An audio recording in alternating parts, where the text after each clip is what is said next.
não importa o que aconteça, exerçam a sua cidadania de maneira digna do Evangelho de Cristo, para que assim, quer eu vá e os veja, quer apenas ouça a seu respeito em minha ausência, fique eu sabendo que vocês permanecem firmes, num só espírito, lutando unânimes pela fé evangélica.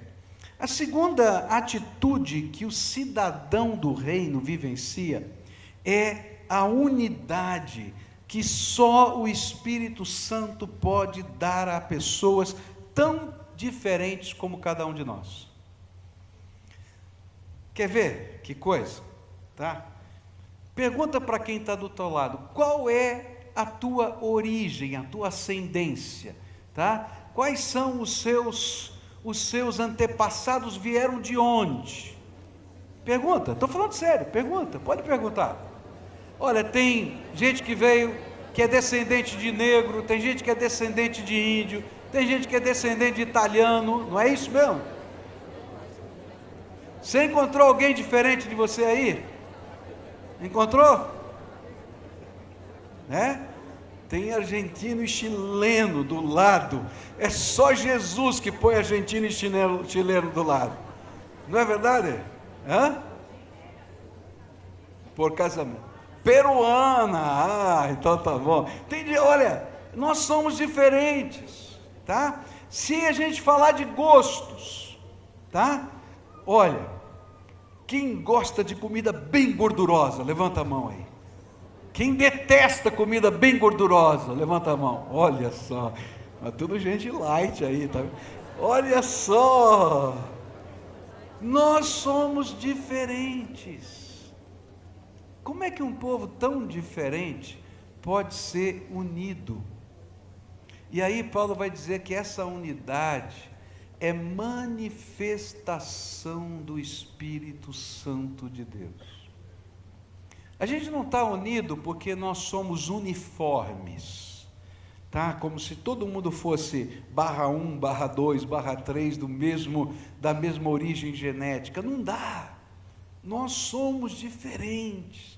Nós temos ideias diferentes, nós temos culturas diferentes, nós temos um jeito de reagir aos problemas de modo diferente, porque nós aprendemos. A primeira maneira de a gente reagir a problemas na vida, ela foi aprendida com a nossa família, a gente repete os modelos, e as famílias eram diferentes. Mas há algo tremendo que acontece conosco quando Jesus entra na nossa vida. Não é que a gente fica tudo igualzinho, e se você procurar uma igreja de um monte de gente igualzinha, você vai se frustrar, querido, porque não existe isso na face da terra. Mas apesar de todas as diferenças, e a gente continua diferente, o Espírito de Deus nos faz um só corpo em Cristo Jesus. Nos faz ser edifício espiritual, templo santo de Deus. E nesse conjunto que somos, a unidade nossa forma a igreja do Senhor Jesus Cristo aqui na terra. E Paulo está dizendo assim, olha, viver da maneira digna do Evangelho é reconhecer essa ação do Espírito, que não nos faz todos iguais, mas permite que haja comunhão, amor e missão, apesar da grande diversidade. Eu consigo trabalhar junto com o meu irmão, eu consigo amar o meu irmão, eu consigo sonhar os sonhos da missão de Deus junto com os meus irmãos, porque é o Espírito Santo de Deus que está trabalhando na minha vida. E se há alguma coisa que Satanás detesta, presta atenção nisso, o diabo detesta, é a unidade do Espírito no meio do povo de Deus. E por isso ele vai trabalhar sempre para gerar desunião, para quebrar a comunhão, para a gente não sentir a alegria de estar junto, da gente sentir tão grandemente as diferenças, que a gente se incomode com elas. E é por isso que Jesus ensinou uma coisa e que faz parte de uma grande estratégia militar. Jesus disse assim, Mateus 12, 25, Jesus, conhecendo os seus pensamentos, disse-lhes: todo reino dividido contra si mesmo será arruinado, e toda cidade ou casa dividida contra si mesmo não subsistirá. Por isso, Satanás, ele detesta a unidade, a união, essa comunhão do Espírito na vida do povo de Deus. A grande estratégia militar pode ser resumida numa frase: dividir para conquistar. A gente pega um grande exército, a gente racha ele no meio, a gente separa a tropa, a gente corta os meios de suprimento e comunicação, e aí você conquista. Essa é uma das grandes estratégias militares, e esse tem sido o lema do inimigo no meio do povo de Deus. Muitos abandonam o seu posto, como a gente viu hoje pela manhã, e não permanecem firmes, porque foram separados da tropa. É incrível isso. Muitos, eles simplesmente, Satanás tira do meio da tropa e deixa de molho um pouquinho. E a gente se esfria. Eu li um livro outro dia e falava da visita de um pastor. Eu fiquei imaginando a visita desse pastor. Isso aconteceu na Inglaterra, porque acho que no Brasil não ia dar certo. E esse pastor foi visitar uma ovelha que tinha deixado o rebanho. E estava muito frio. E havia uma lareira ali na casa, onde aquele homem colocou alguns pedaços de carvão mineral ali sobre aquela lareira. Então ela já estava acesa, ele colocou para que avivasse o fogo. E aquele pastor cumprimentou, sentou na sala e ficou fixamente olhando para a lareira. E o povo daquela família estava recebendo a visita do pastor, e o pastor não falava nada, eles puxavam conversa e o pastor não tirava o olho da lareira, o tempo todo olhando para a lareira. E chegou um momento tão constrangedor que todo mundo ficou quieto. E de repente o fogo começou a diminuir, a apagar e parar. E quando o homem foi levantar para colocar um pouco mais de carvão, ele disse: para, não faça nada, vamos ver o fogo. E todo mundo ficou olhando lá. Eu falei, aqui no Brasil não ia dar certo esse negócio. Ninguém ia aguentar ficar olhando o fogo tanto tempo. E de repente o fogo começou a minguar, e minguar, e minguar. E quando terminou, ele falou assim: eu vim aqui para lhe ensinar a lição desse fogo. Aquele carvão fora da fogueira não serve para nada, porque ele não tem poder de continuar se autoaquecendo. Ele precisa estar junto com o outro que já está aquecido. E essa é a lição do reino. Você que tem todo o potencial de Deus, se ficar guardado na tua casa, não vai fazer a chama do reino de Deus brilhar nessa terra. Você vai ficar acomodado, você vai ficar olhando para as paredes. Eu sei que tem muita gente assistindo a gente pela internet, então eu vou dizer assim: ser crente pela internet também não resolve, meu querido. A gente precisa da comunhão dos santos, e essa comunhão, ela dá faísca às vezes, dá umas faísquinhas, não dá? Fala a verdade. A gente mas queridos, nós estamos sendo trabalhados pelo Espírito Santo em amor, em misericórdia, em graça, em comunhão. Quando a gente está sendo atritado, às vezes a gente tem que aprender a amar as pessoas do jeito que elas são, e saber que quem transforma não é a gente, é o poder do Espírito, e que a gente vai orar, e que a gente vai servir, e que nesse contexto de amar, orar, servir, Deus está fazendo a obra dele, e a chama continua acesa do reino de Deus. Querido, se você é um crente só pela internet, eu quero dizer que você corre um grande perigo, especialmente se você tem filhos. Os seus filhos terão os seus amigos no mundo, e terão o seu senso de missão nos projetos dos seus amigos, e depois você vai perder uma geração inteira, e não adianta chorar, porque a gente não permitiu que se atritassem e crescessem na graça de Deus, e entendessem o valor do reino. Por isso, a gente tem que estar lá, trabalhando, servindo. Você quer mostrar alguma coisa importante para os seus filhos? Aceite um trabalho de missão, arregace as mangas e leve os seus filhos para te ajudarem. Eles nunca mais vão esquecer dessas coisas, vão se animar, e serão eles que farão esse trabalho no futuro. Agora, se a gente fica cada um no seu cantinho e eu no meu, ou o crente que está somente na grande multidão, mas ainda não descobriu que essa unidade do Espírito tem um propósito, e o propósito é a missão de ser servo de Deus, a gente vai se esfriando também.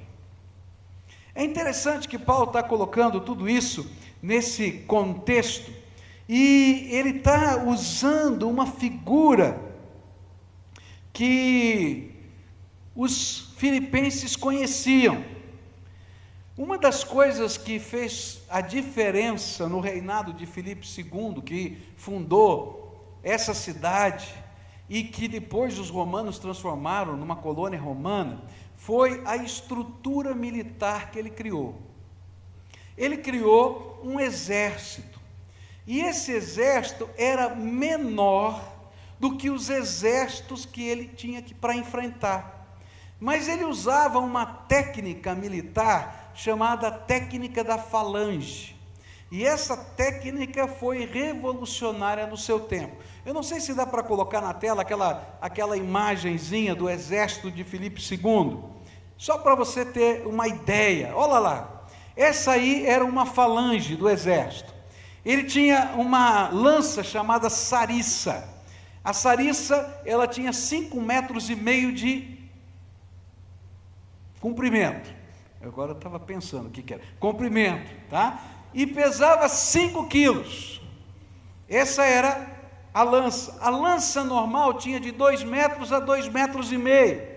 E eles trabalhavam compactamente, como você está vendo ali. A primeira fila tinha uma lança de 5,5 metros, a segunda fila tinha uma lança de 5,5 metros, a terceira fila tinha uma lança de 5,5 metros, a quarta fila tinha uma lança de 5,5 metros, e se você ver, tem uma escadinha ali de pontas de lança. E mais, tinha um grupo de soldados atrás, que estavam ali para defender os da frente, e poder substituí-los se eles estivessem cansados. E tinha um grupo de soldados com lanças lá na frente, e quando começavam a cair as flechas, eles colocavam as lanças uma do ladinho da outra, para que as flechas batessem nas lanças sobre a cabeça dos soldados, e eles continuavam marchando. E quando esses encontravam o batalhão de frente, os de trás que estavam sem lança iam empurrando, vai, vambora, vambora, vambora. E aí eles iam marchando. Você já viu a tropa de choque? Como é que ela trabalha? Ela pega o escudo, pega o cacetete, bate, e eles marcham forte assim, e vão dando um passinho de cada vez, e normalmente, se você tem uma grande massa, tem um grupo de trás que só vai empurrando o da frente, vai, era assim. E sabe, eles pegavam exércitos que tinham 3 vezes mais soldados do que uma falange, mas as lanças deles eram maiores, mais longas. Então, quando eles estavam indo para frente e marchando e correndo na direção do inimigo, eles chegavam lá com a lança primeiro, e o de trás ia empurrando, e eles tinham que continuar andando, e normalmente a falange vinha e dividia a tropa que estava na frente deles. E quando eles dividiam a tropa, a cavalaria que estava do lado e o exército da infantaria que estava dos 2 lados da falange entravam e começavam a pegar a lateral daquela tropa dividida, e estava ali fazendo a guerra. O que Paulo estava usando era essa imagem. Olha, o Espírito Santo de Deus nos faz ser uma tropa que está unida, que está na frente da batalha, mas que não está sozinha, que quando parece que está ficando difícil, tem um lá que vai, vamos lá. E uma coisa interessante é que nessa técnica da falange, alguém gritava lá, não estou aguentando mais. O da fila de trás ia para frente, ele pulava para a fila de trás. E às vezes eles estavam tão cansados que eles iam para a última fila, e alguém da última fila vinha para frente, e isso acontecia assim rapidamente. E se viesse um soldado batendo em retirada, porque estava sendo perseguido, a falange abria um pouquinho, ele entrava pelo meio, e ela fechava outra vez e protegia. E era nesse contexto que Paulo estava usando essas imagens na mente dos filipenses, porque todos esses termos são militares, e dizendo assim, vocês têm que manter a unidade no Espírito, porque vocês são cidadãos dignos do reino de Deus. É tremendo isso. Há várias figuras na Bíblia sobre essa questão dessa unidade espiritual, e uma das muito bonitas na Bíblia é quando diz que a igreja é um templo. A igreja não tem um templo, ela é um templo, onde cada um de nós somos uma pedra viva, colocada uma sobre a outra para construir o templo de Deus. Você faz parte de um templo, mas esse templo não é esse aqui que foi construído, não, querido. Você é pedra viva de Deus, colocada para edificar esse templo. E há algumas coisas nessa figura que são grandiosas, porque uma pedra fora do seu lugar, numa construção, você sabe o que é? Quando tem pedras jogadas fora do lugar na construção, você sabe como é que a gente chama isso? Como é que é? Eu não ouvi não, fala. Entulho. Ô coisa chata é lidar com entulho. Você já lidou com entulho? É ruim de tirar, é ruim de jogar fora, é caro fazer isso, estraga a natureza se não for bem jogada fora, não é verdade? Querido, povo de Deus, fora do lugar no reino de Deus é entulho, só dá trabalho. Então olha para quem está perto e diz, larga a mão de ser entulho. Se é pedra viva no templo de Deus não pode ser entulho, tem que estar no lugar certo. O tijolo, a pedra só é útil quando colocada no seu devido lugar. Deus tem um lugar para você no reino dele. E essa é uma das coisas mais bonitas, é que Deus tem um lugar só para você no reino dele. Quando a gente faz uma construção com pedras, é um pouquinho diferente da construção com tijolos. Com tijolos também acontece isso, mas com a pedra é mais comum isso, tá? A gente tem que escolher a pedra certa para o lugar certo, não é assim? Porque as pedras têm que ser justapostas. E aí, se uma pedra for muito diferente, ela vai tombar, a parede vai ficar torta. Com o tijolo, a gente faz assim, a gente pega o tijolo, né, e vê mais ou menos, o pedreiro pega o tijolo, ele olha assim, não, esse tijolo não vai caber aqui, ele bate, quebra um pedacinho, não, aqui não dá, quebra outro pedacinho, põe a massa, e encaixa no lugar certinho. No reino de Deus é a mesma coisa, essa unidade do Espírito quer dizer que você é aquela pessoa que tem um lugar próprio no reino de Deus. Deus te deu dons, Deus te deu talentos, Deus te fez único, por isso que nós somos tão diferentes, porque você é único, não tem outro igualzinho a você, e Deus te fez assim para a glória dEle, e tem um lugar só para você no propósito de Deus, no reino de Deus e na família de Deus, é só teu. Agora, se você estiver fora do teu lugar, vira o quê? Toma cuidado, hein? O que a gente faz com o entulho? Joga fora. A gente acha engraçado isso, mas Jesus falou de maneira diferente quando ele falou sobre a videira. Ele diz assim, que a vara que em mim não dá fruto, o que o agricultor faz? Corta. Então, ora a Deus para Ele te mostrar o teu lugar no reino. Se envolva com os ministérios, com as células, com os projetos missionários, com os projetos de ação social, mas você diga assim, esse é o meu lugar. E sabe, queridos, isso não depende de outros, porque Deus não fala para a gente qual é a tua missão, Ele fala para você qual é a tua missão.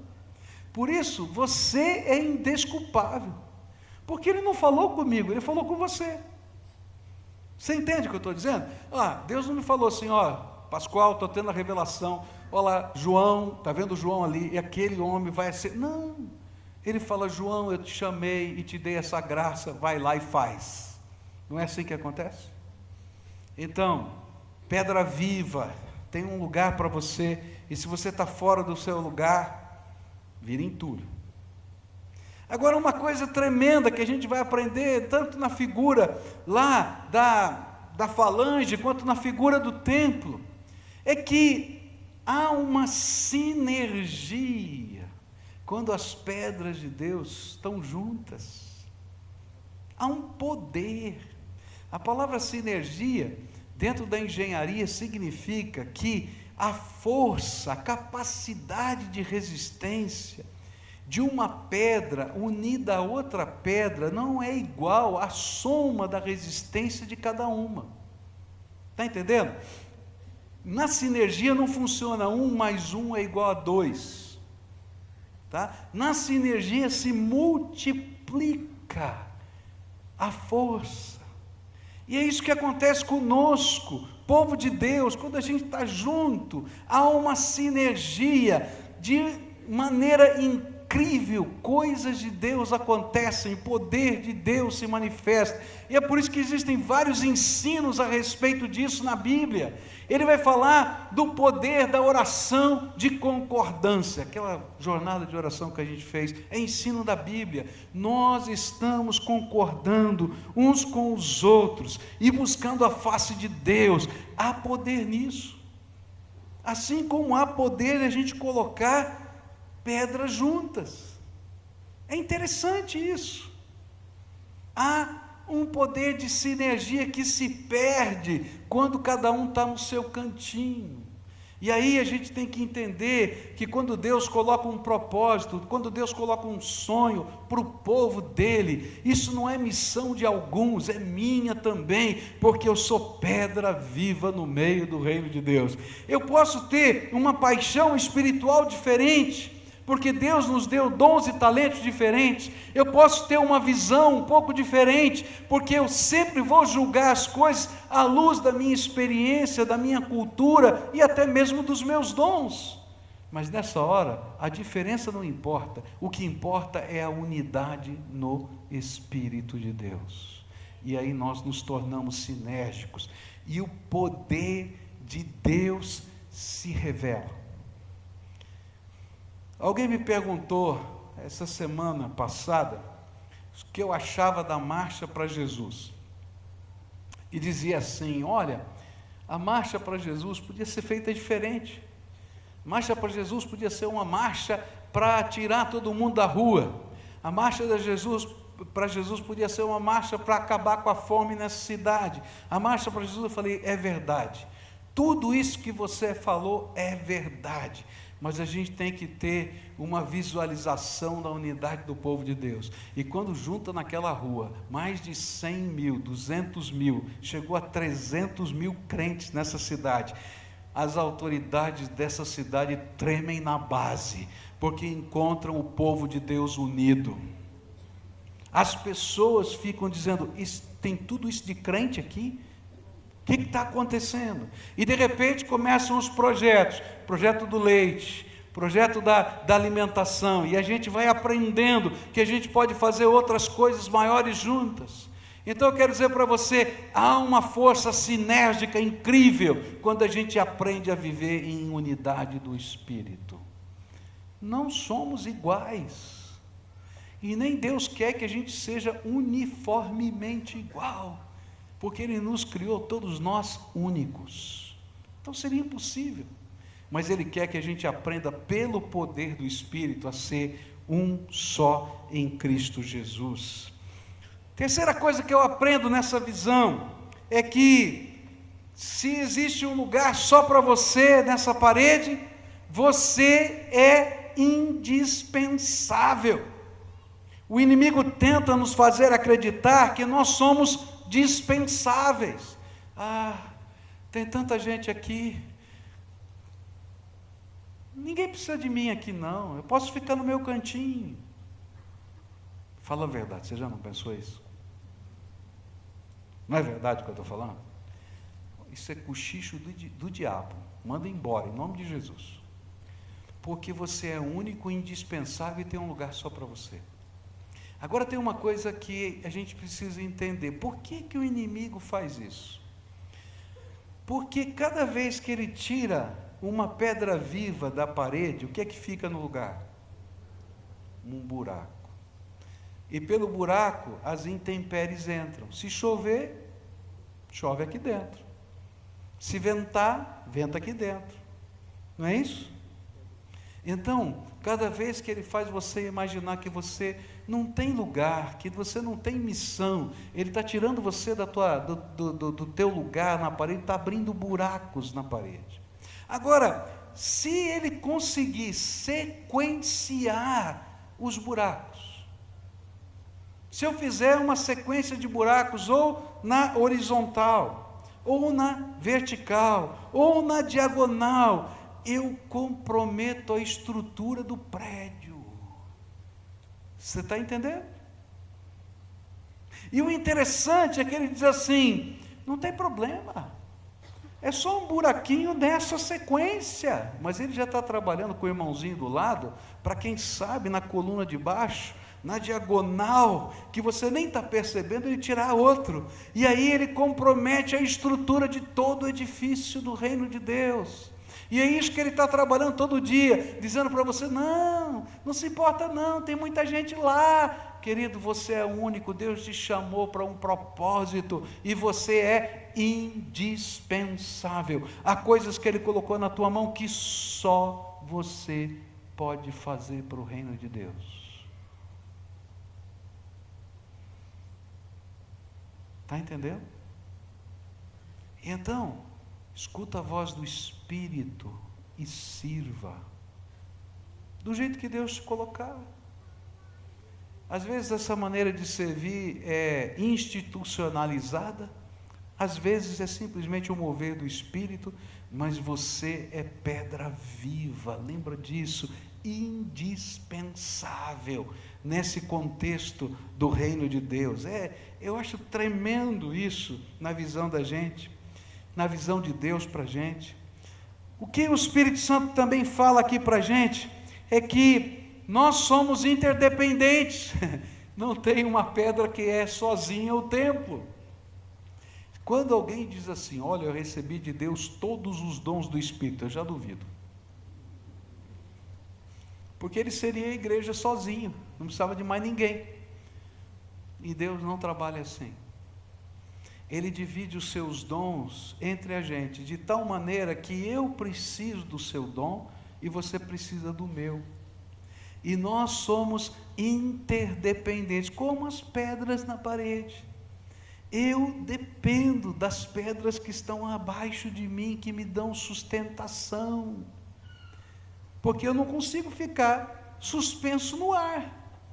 Então o que acontece? Quem está aqui embaixo está suportando a minha vida, mas eu não posso ficar só sendo suportado, eu tenho que ter pedras acima de mim, a quem eu vou suportar. E é por isso que um dos desafios desse ano para a nossa igreja é que cada crente, cada servo do Senhor Jesus Cristo aqui nessa igreja, esteja abençoando, discipulando, cuidando espiritualmente de 5 outras pessoas. Eu não sei quem são os seus 5, tá? Mas você vai começar a orar. Às vezes vai ter um lá no seu trabalho, vai ter outro lá na sua família, vai ter outro lá no seu condomínio, vai ter um aqui, quem sabe, dentro da igreja, que está querendo se agregar e que o Espírito Santo vai colocar do teu lado, mas você precisa cuidar de 5 pessoas. E você vai pedir: Senhor, me dá os meus 5. E é fácil, sabe por quê? Daí você vai olhar para a tua mão assim: esse aqui é o João, esse aqui é o Antônio, esse aqui é a Mariazinha, está entendendo? E cada vez que você vai orar pelos teus 5, e você vai abençoar os teus 5, e você vai cuidar dos teus 5, em qualquer circunstância. Se estiver passando algum problema, você vai lá, arregaçar as mangas e abençoar, e essa é uma rede, uma cadeia de Deus. Queridos, olha para o que vai acontecer, faz uma continha simples, tá? Nós somos perto de 7.800 membros hoje, nessa igreja, 7.800 membros da igreja. Alguns estão aqui, outros estão em 23 congregações da nossa igreja, são 7.800 pessoas, multiplica por 5, vamos arredondar para 8, fica mais fácil a conta, tá? Quanto dá? 40.000 pessoas podem ser abençoadas. Será que é coisa de maluco que eu estou falando? É coisa de maluco? Ora por 5 pessoas, cuida de 5 pessoas, abençoa 5 pessoas, abençoa mesmo, vai lá, abençoa, o que for preciso. Senhor, Tu me deste essas pessoas como minha responsabilidade, eu sou uma pedrinha viva que estou aqui, estou sendo suportado pela vida, pela história, pelo ministério, pelo ensino de tanta gente, que está abaixo de mim aqui, que eu estou colocado sobre, mas Senhor, me dá 5 novas pedrinhas vivas, que eu vou abençoar, que eu vou cuidar, que eu vou orar. E querido, ninguém precisa mandar, porque o Espírito começa a revelar para a gente quem são essas pessoas. E sabe, é uma coisa tão gostosa, porque eu vou fazer o que Deus manda, os resultados são problema de Deus, eu vou lá abençoar, e o resultado é problema de Deus, eu vou lá orar. Quem vai responder a oração? Quem responde? Você que responde a oração? Não, é o Senhor. Então o meu papel é ser pedra viva. A última coisa dessa ilustração, que eu acho lindíssima, é que não tem lugar para orgulho. Porque, olha para mim, olha para você agora, ó, você é só pedra. Só isso, mais nada. O templo é a glória de Deus, mas eu e você somos o quê? Só pedra viva, colocada no lugar certo, trabalhada pelo Espírito, servindo nessa interdependência, mas não tem lugar para orgulho. Todos nós somos pedras vivas, podemos ter funções diferentes, mas eu acho tremendo isso, tremendo, porque às vezes você vê um pastor aqui, e você fica pensando: olha aquele pastor, olha, não pensa assim não, eu sou só pedra viva, você é só pedra viva. E sabe o que é tremendo? A Bíblia diz assim: se você der um copo d'água a um profeta que está exercendo o ministério de profeta, só porque você deu um copo d'água para ele, você tem o mesmo galardão do profeta. Deus não está olhando o que a gente está fazendo, mas como a gente está respondendo às ordens de Deus na nossa vida. Você é pedra viva, eu sou pedra viva. Deus colocou responsabilidades para você, colocou para mim, e Ele não está me julgando se eu sou capaz ou não, Ele está julgando se eu estou ouvindo a voz dEle para obedecer, ou se eu não estou ouvindo a voz dEle para obedecer. Por isso, viver de maneira digna, de um cidadão do reino, está entendendo? Não bater em retirada, permanecer firme. E enquanto permanece firme, a gente desfruta, constrói, trabalha pela unidade no Espírito Santo de Deus. Tem gente diferente? Nossa, só tem gente diferente, não tem gente igual. mas nós somos um em Cristo Jesus. Nessa noite a gente vai celebrar daqui a alguns minutinhos a ceia do Senhor. E a ceia do Senhor é um dos símbolos bíblicos de unidade. Quando Jesus celebrou a ceia, ele pegou um único pão e ele partiu aquele único pão em vários pedacinhos. E esse pão, ele disse, simboliza o meu corpo, que é partido por vós. Uma das figuras da igreja de Deus é o corpo de Cristo. E a figura que fica na nossa mente é, se eu pegar cada pedacinho desse pão, você conhece o pão sírio? Tá? Parece aquela pizza assim.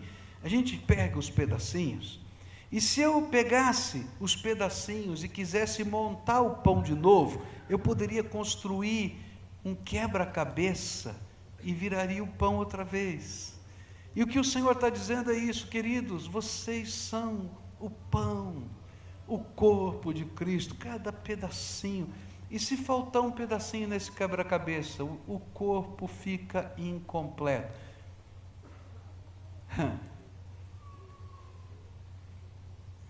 Eu me lembro que eu fui visitar um senhor que tinha perdido, um torneiro mecânico que tinha perdido a pontinha desse dedo, mindinho, só essa pontinha, só esse pedacinho aqui, na máquina. E aquele homem estava de luto. Ele disse assim, pastor, um pedaço do meu corpo morreu. E eu pensava assim, mas é só a pontinha do dedo. Mas esse é o sentimento que Deus quer que a gente tenha. Quer que eu corte um pedacinho do teu dedo para você ver? Eu não quero. Eu quero meu dedinho inteirinho aqui. Cada pedacinho dele é meu corpo. Um outro senhor, que tinha mais de 85 anos, ele também teve que amputar um dedo, por uma razão qualquer. E aí o pastor foi visitar, e esse senhor idoso disse, chorando para ele, pastor, para o resto da minha vida eu vou viver sem dedo. E alguém disse assim, mas o homem tem 85 anos, o resto da vida, o que é? Não importa, é o meu dedo, está entendendo? Queridos, você é parte do corpo de Cristo, indispensável, e que a gente só consegue viver em unidade pelo poder do Espírito Santo.